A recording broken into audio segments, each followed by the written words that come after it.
Je m'appelle Nolwenn et je suis la fondatrice d'Equiféry, donc qui est une activité de développement personnel guidée par le cheval.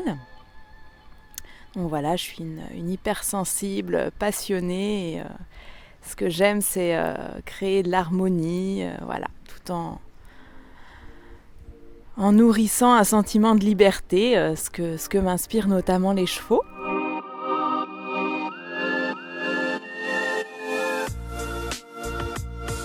Donc d'abord, j'ai fait une carrière de styliste à Paris pendant 6 ans. J'ai toujours été passionnée des chevaux, mais à l'époque de choisir mon orientation, les seuls métiers que je connaissais, c'était moniteur d'équitation ou cavalier professionnel ou palefrenier. Et puis ça ne m'inspirait pas parce que ce que j'aimais beaucoup, c'était le relationnel avec le cheval. Donc j'ai décidé de garder ça comme passion et de me lancer dans la mode. Voilà, donc 6 ans à Paris, j'ai cofondé une école de mode alternative et j'ai aussi enseigné dans une école Steiner, c'est une pédagogie parallèle, en région parisienne également. Et de là, je me suis dit, je veux rentrer en Bretagne, je veux retrouver mon cheval qui était resté en Bretagne. Et donc j'ai fait un virage à 180 degrés. Je suis rentrée en Bretagne et mon activité d'indépendante dans la mode en Bretagne, ça marchait beaucoup moins bien qu'à Paris, pour plein de raisons différentes. Et je me suis dit, bon alors, quitte à ne pas bien gagner sa vie, j'avais de plus en plus envie de travailler en extérieur, je me sentais plus à l'aise d'être enfermée toute la journée dans un bureau. Donc j'ai dit, eh bien maintenant il y a plein de métiers, avec le cheval, plutôt dans le bien-être, que ce soit le bien-être du cheval, le bien-être de l'humain. Donc je suis allée rencontrer le monde du cheval d'abord en faisant un stage dans une écurie western pour voir un petit peu ce que c'était que travailler avec les chevaux au quotidien, ce que ça impliquait. Et puis j'ai découvert le développement personnel guidé par le cheval grâce au livre de Linda Kohanov qui s'appelle Le Tao du cheval. Voilà, donc j'ai lu ce livre, ça a été une révélation pour moi, j'ai pleuré du début à la fin. 2 boîtes de mouchoirs plus tard, je décidais de me former et depuis 4 ans maintenant, je pratique donc cette activité avec les chevaux.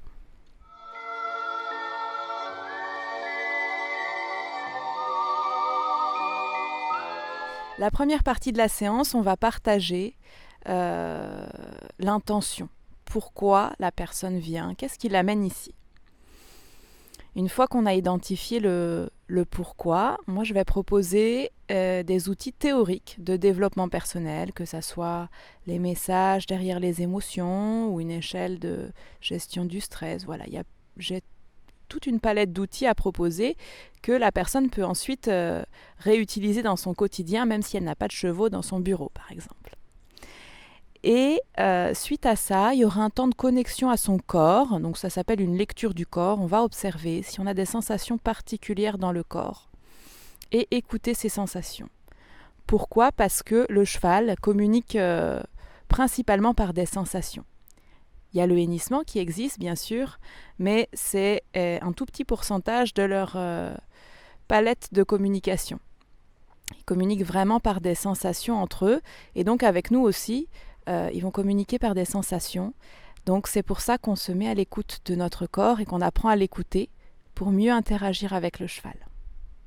Et avec nous-mêmes aussi, par la suite, puisque notre corps, en fait, il nous parle en permanence. Et puis les sensations, c'est un peu comme les voyants d'une voiture qui nous disent « Ah tiens, là, faudrait porter ton attention sur ce domaine-là. » Si c'est le voyant d'huile qui s'allume, par exemple, on sait qu'on doit regarder ce qui se passe avec l'huile dans le moteur. Mais nous, en tant qu'humains, parfois, on n'écoute pas nos sensations. Alors, on met un petit sparadrap sur le voyant d'huile, puis on continue à rouler. Et là, ça sent un peu le chaud. On ouvre les vitres, on met un peu de fébreze, puis on continue à rouler. Puis un jour, le moteur s'arrête, et là, vraiment, on a un problème. Enfin, il paraît qu'il n'y a plus d'huile dans le moteur, ça marche beaucoup moins bien. Je ne suis pas du tout une spécialiste de la mécanique. Mais le corps fonctionne pareil. Voilà. Donc ça, c'est aussi un outil qui nous est très utile dans notre quotidien, en plus du fait de nous permettre de communiquer avec les chevaux. Après cette lecture du corps, donc il y aura l'interaction avec le cheval, puisque ça y est, on est prêt à accueillir ce moment de partage en conscience avec le cheval.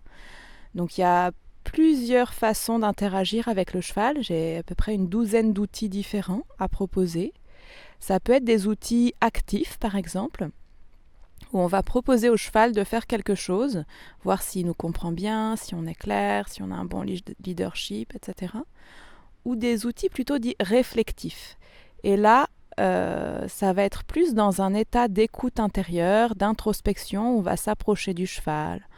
Et on va observer, est-ce qu'on a des émotions qui émergent? Est-ce que ce cheval nous impressionne? Ou est-ce que ce cheval nous rend triste parce que peut-être qu'il nous fait penser à quelque chose qui fait émerger une émotion qu'on n'avait pas écoutée avant, mais qui est à l'intérieur de nous.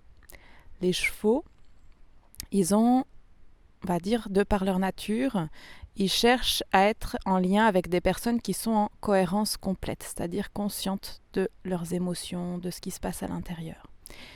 Et quand on n'est pas en cohérence complète, le cheval, il le ressent parce que quand on s'interdit de ressentir une émotion, par exemple, ou qu'on se force à faire quelque chose qu'on n'a pas envie, on produit de l'énergie.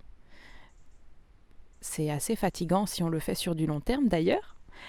Et le cheval, il ressent cette énergie et c'est désagréable pour lui parce que c'est le contraire de la sécurité. Quelqu'un qui n'est pas en cohérence, qui peut retourner sa veste à n'importe quel moment, pour lui, c'est le contraire de la sécurité. Et comme il aime être en sécurité, il va tout de suite le ressentir et le manifester. Et peut-être, des fois, il fait émerger en nous des émotions qu'on avait enfouies pour nous permettre de les libérer et d'être de nouveau complètement alignés avec nous-mêmes.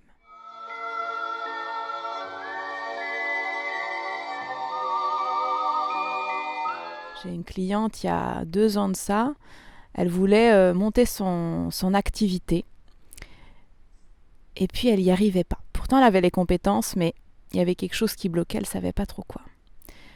Et avec le cheval, on a observé un de ses réflexes inconscients, c'est que dès qu'elle se sentait dans un terrain un peu inconnu, vulnérable, son réflexe c'était de devenir transparente.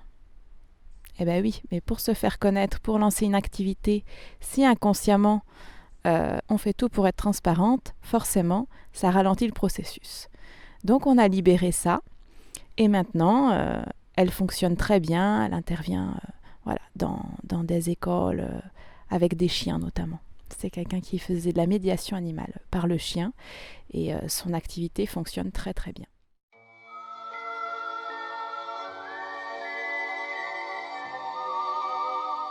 Le pur sang arabe, Abir, il est arrivé de Paris. Je ne pensais pas l'inclure dans mon troupeau de travail. Et puis finalement, maintenant, c'est un peu la vedette, la mascotte du troupeau. D'ailleurs, son nom, Shah Abir, ça veut dire Shah, ça veut dire le roi des rois ou l'empereur. Et Abir, ça veut dire celle qui découvre l'âme des êtres et des choses. Donc voilà, il avait un nom prédestiné à aider les humains à se reconnecter à leur âme. Et d'ailleurs, pour la petite anecdote, au départ, j'avais beaucoup de problèmes avec Abir parce que je le considérais comme un cheval. Et quand j'ai appris la signification de son prénom que je ne connaissais pas, et que maintenant je lui parle comme le roi des rois, ça va beaucoup mieux. Voilà. Donc Abir, c'est un cheval très proche de l'humain. D'ailleurs, il s'intéresse à tout ce qui est en lien avec l'humain. Si on a un texte, il veut essayer de lire le texte. Dès qu'il y a un objet humain, il veut l'explorer. Voilà. Et il aime beaucoup imiter les humains. C'est un cheval qui est intelligent, espiègle. Et en même temps, il a besoin de savoir où sont les limites. Donc, il cherche les limites, jusqu'où il peut aller. Il a encore besoin de se positionner par rapport à l'humain ou aux autres chevaux. Et dans l'équi-coaching, notamment dans les exercices actifs, c'est le cheval qui va nous demander de révéler notre puissance. Parce que quand on lui demande quelque chose, il va nous dire, à sa façon, de manière non verbale bien sûr, mais au moins 5, 6, 10 fois, « T'es sûr ? T'es sûr ? T'es sûr ? Ah bon, d'accord, t'es sûr, ok, je vais faire ce que tu me demandes. Voilà. Donc, comment aller jusqu'au bout de sa demande et gagner en persévérant? Marius, le petit poney blanc, il est arrivé ici un petit peu par hasard et puis il n'était pas trop rassuré avec les humains parce qu'il a eu aussi un passé particulier. Maintenant, ça va beaucoup mieux et euh, il est espiègle aussi. Très, très coquin. Il aime beaucoup jouer, faire le clown, piquer les affaires, les brosses, ouvrir les portes, détacher les copains. Voilà.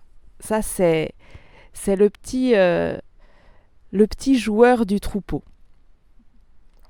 Donc, c'est la joie de vivre incarnée. Et par rapport aux clients adultes, euh, eh bien, j'ai constaté que souvent, ils les ramènent à travailler avec leur enfant intérieur. Le troisième cheval qui est dans le troupeau, c'est Louki. Louki, c'était le compagnon de près de mon premier cheval prince qui est mort maintenant. Donc je le connais depuis qu'il est tout petit, ça fait 18 ans que je le connais. Voilà, il a 20 ans maintenant. Et c'est vrai que c'est une crème. Il vient vraiment apporter beaucoup de douceur et il aime se connecter aussi aux humains. Donc c'est un grand sage. On va dire c'est le grand sage du troupeau, Louki. Et puis le dernier arrivé, il est arrivé au mois d'août, c'est Raspail. Donc Raspail, c'est un grand cheval alezan qui est retraité de la garde républicaine. Donc il a eu d'abord une vie avec un exercice plutôt physique. Et puis maintenant, il vient apprendre à Equiféry comment enseigner aux humains.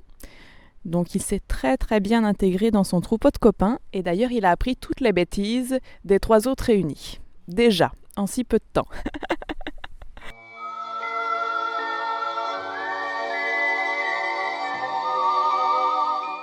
Un conseil à donner en particulier, je dirais que c'est de prendre un temps éventuellement pour se reconnecter à soi-même. Vraiment, aller voir ce qu'on aime faire, ce qu'on a envie de partager au monde, quelles sont nos ressources actuelles déjà, prendre conscience de tout ça. Parce que ce qui fait peur aussi dans une reconversion, effectivement, l'inconnu, c'est toujours inconfortable. Hein. Quand on vit une transition, on quitte le rivage, on voit plus le terrain connu, on est au milieu de la mer et des fois on voit même pas encore le rivage où on souhaite accoster. Donc on est dans le brouillard. Et ce temps dans le brouillard, c'est justement le temps où on va se reconnecter à soi-même pour que notre prochaine activité, elle nous permette de nous épanouir pleinement.